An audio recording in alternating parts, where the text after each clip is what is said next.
அன்பானவர்களே, இயேசு கிறிஸ்துவின் நாமத்தில் உங்களுக்கு என் அன்பின் வாழ்த்துக்கள். உங்கள் குடும்பம் உங்களை எல்லாம் பார்க்கிறது எனக்கு ரொம்ப சந்தோஷம்.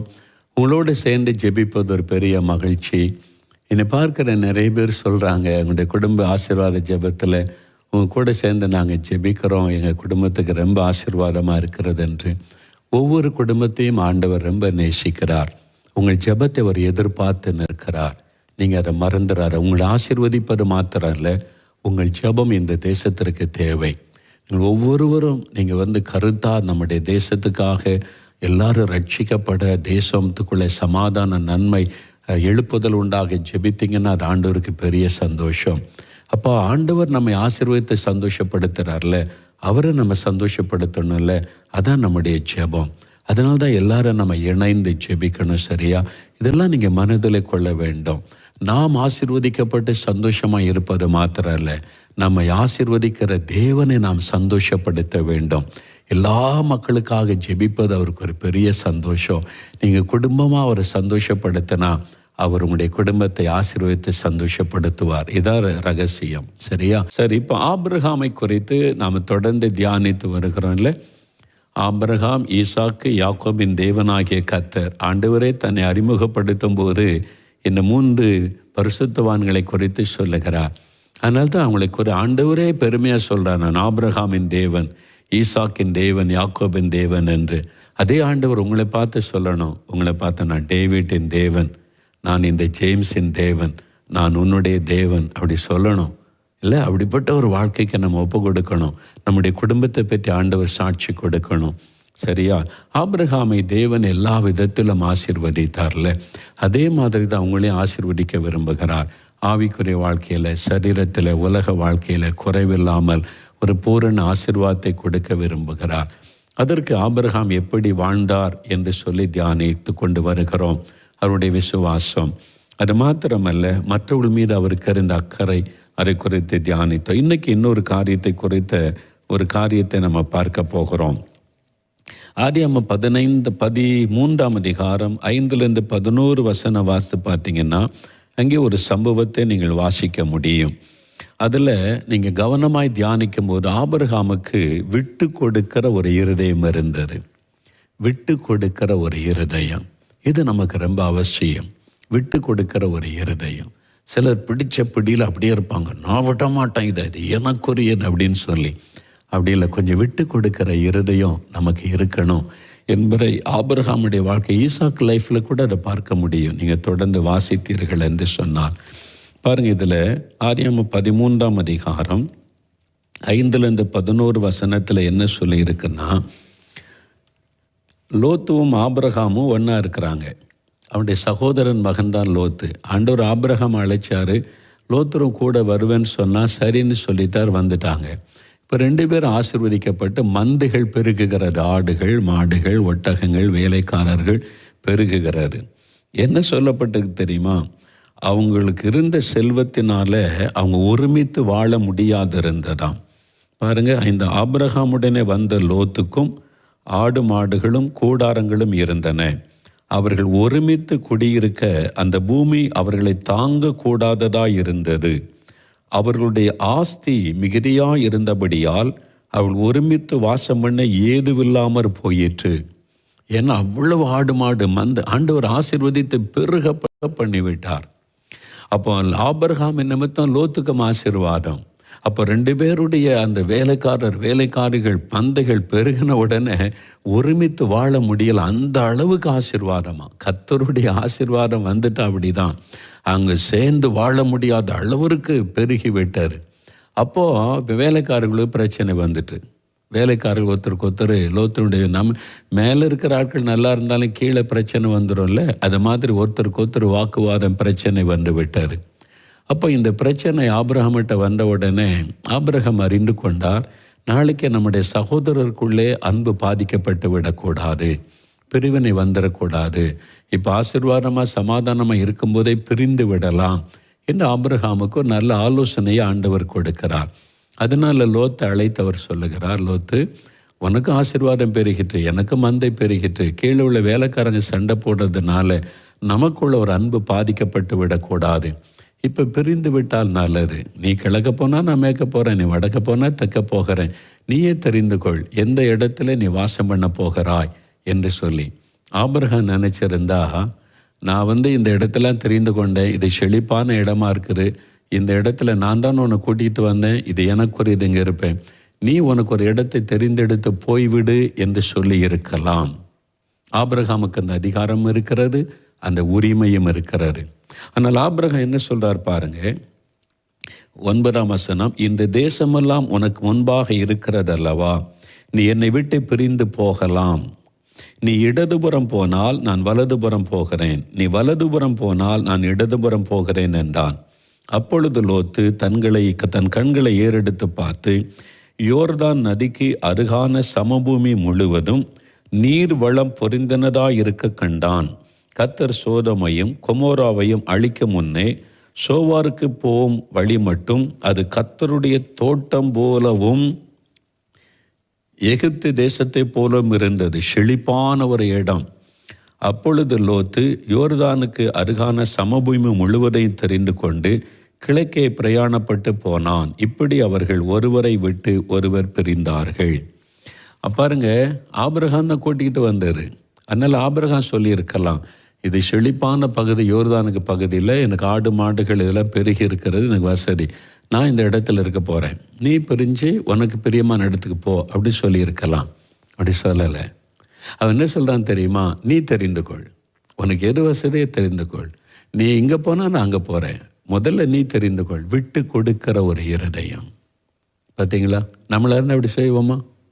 ஒரு அண்ணன் தம்பிக்குள்ளே சேர்ந்து வாழ்ந்துட்டோம், நல்லா பிஸ்னஸ் பண்ணிட்டோம், செழிப்பாயிட்டு 4-5 கடை வந்துட்டு, வீடு வாங்கிட்டு, நிலம் வாங்கிட்டோம். உடனே என்ன பண்ணுவோம், இனிமேல் சேர்ந்து வாழ முடியாது, அடுத்த தலைமுறை வந்துட்டு பிரிச்சிருவோன்னு சொன்ன உடனே அன்றைக்கு ஆரம்பிக்கிற சண்டை 4 தலைமுறைக்கும் தொடரும். எத்தனை குடும்பம், கிறிஸ்தவ குடும்பத்தில் இந்த சொத்து தகராறுனால வந்த பிரச்சனை எத்தனை தலைமுறையாக தொடருது இல்லை?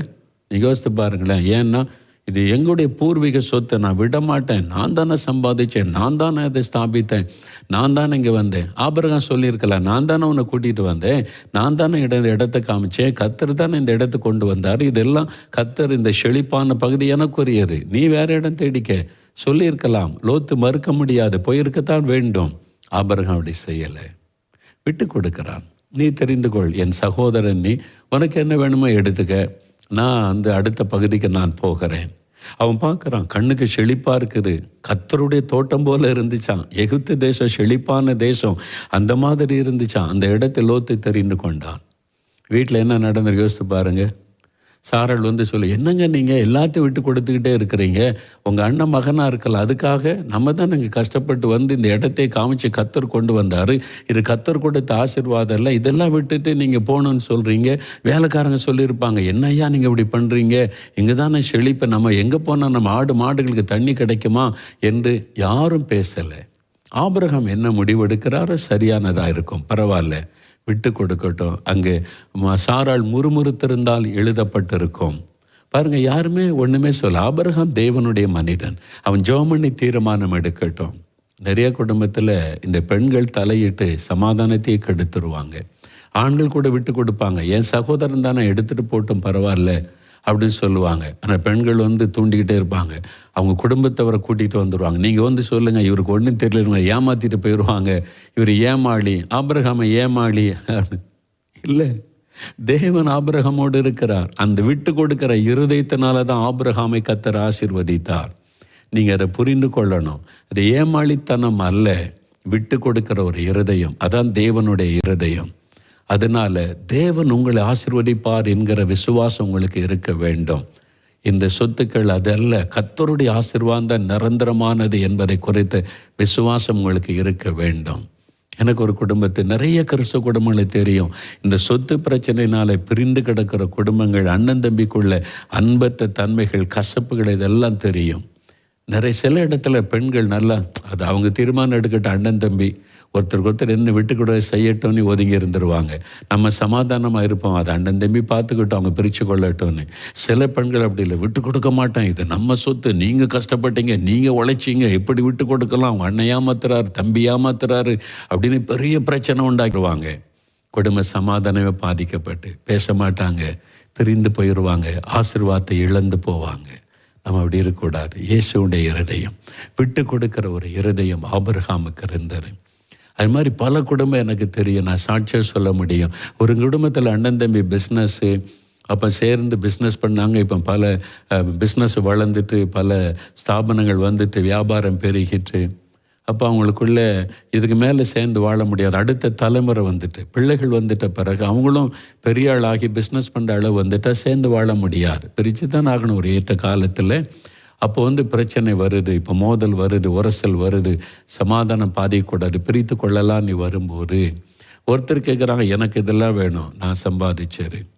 அப்போ நியாயமான பிரிவினை இல்லை, சரிசமமாக தானே பிரிக்கணும். 2 பேரும் உழைச்சிருக்கிறோம், 2 பேரும் கஷ்டப்பட்டோம், 2 பேரும் ராத்திரி பகலாக பிரயாசப்பட்ட, சரிசமமாக பிரிக்கணும். இல்லை எனக்கு இதெல்லாம் வேணும், இதெல்லாம் நான் உருவாக்குனது ஆரம்பத்தில், 2 பிள்ளைகள் இதை விடக்கூடாதுன்னு இருக்கிறாங்க. இந்த சகோதரர் பாருங்கள், தேவனுக்கு முன்பாக ஒப்புக்கொடு, சரி நீங்கள் என்ன எடுக்கணுமோ எடுத்துக்கொள்ளுங்க, எனக்கு கொடுக்கறத கொடுங்க, நான் சந்தோஷமாக ஏற்றுக்கொள்ளுகிறேன். அப்படி குடும்பத்தார் ஏற்றுக்கொண்டாங்க. சரி, சந்தோஷமாக என்ன தருவாங்களோ தரட்டும், அது கர்த்தர் நமக்கு ஆசீர்வதிப்பார், நம்மளை ஆசீர்வதிக்கிறவ கர்த்தர் என்று ஒப்பு கொடுத்து, அதனால் சகோதர அன்பு நிலைத்திருக்கிறது, குடும்பங்களுக்குள்ள அன்பு நிலைத்திருக்கிறது. பாருங்கள், அவங்க ஜெபம் பண்ணி ஆரம்பித்தாங்க, சின்னதை கர்த்தர் பல மடங்காய் பெருக பண்ணி விட்டார். எனக்கு தெரியும், நான் கண்கூட பார்க்கிறேன், பல மடங்காய் பெருக பண்ணி விட்டார். இன்றைக்கி அவங்கள்ட்ட கேட்கும், இந்த லாக்டவுன் காலத்தில் எப்படி இருக்கேன், பிஸ்னஸ் ஃபேக்ட்ரிலாம் மூடி கிடக்குது, வேலையெல்லாம் இல்லாமல் இருக்காங்கன்னா, அவங்க சொல்கிறாங்க, எங்களுக்கு ஆள் போதாமல் புது ஆளை நாங்கள் எடுத்திருக்கிறோம், பிஸ்னஸ் பெருகி விட்டது, புதுசு வாகனம்லாம் வாங்கியிருக்கிறேன், என்னுடைய பிஸ்னஸின் எல்லை இந்த லாக்டவுன் காலத்தில் பெருகி விட்டார். அந்த நல்ல இருதயம் எனக்கு அவங்களை தெரியும். ஒரு விட்டு கொடுக்கிற இருதயம் இருந்ததுனால தேவன் இவளை பல மடங்காய் ஆசீர்வதித்திருக்கிறார், நஷ்டப்பட்டு போகலை. அதனால் விட்டு கொடுக்கறதுனால நீங்கள் குறைவுபட மாட்டீங்க, நீங்கள் இழந்து போக மாட்டீங்க. அறிந்து கொள்ளுங்க, ஆபிரகாம் விட்டு கொடுக்கிற இருதயம் உள்ளவராக இருந்தார். குடும்பங்கள் என்று வரும்போது விட்டு கொடுக்கிற இருதயம் இருக்கணும். பெண்கள் முக்கியமாக நீங்கள் விட்டு கொடுக்கணும். நீங்கள் சொல்லணும் ஆண்கள்கிட்ட, இதுக்கெல்லாம் சண்டை போடாதுங்க, அண்ணன் தம்பி ஒரு சமாதானம் ரொம்ப முக்கியம், விட்டு கொடுத்துருங்க, உங்கள் தம்பி தானே, உங்கள் அண்ணன் தானே, உங்கள் உறவு தானே, இதை வச்சு ஒரு பிரச்சனை வேண்டாம், நமக்குள்ளே நம்ம குடும்பங்களில் சமாதானமாக இருப்போம். நல்ல இருதயத்தோடு சொல்லி பாருங்க, கர்த்தர் உங்களை ஆசீர்வதிப்பார். விடமாட்டேன், என் சொத்து, எங்கள் பரம்பரை சொத்து, எங்களுடைய தகப்பனார் சொத்து, நான் விடமாட்டேன், எனக்கு அப்படிலாம் வேண்டாம். கர்த்தர் உங்களை ஆசீர்வதிப்பார். ஆபிரகாம் விட்டு கொடுக்க காரணம் என்ன தெரியுமா? ஆபிரகாம் கர்த்தரை சார்ந்து கொண்டார். அதாவது கர்த்தர் தான் என்னை ஆசீர்வதிக்கிறவர் என்ற விசுவாசம் ஆபிரகாமுக்கு இருந்தது.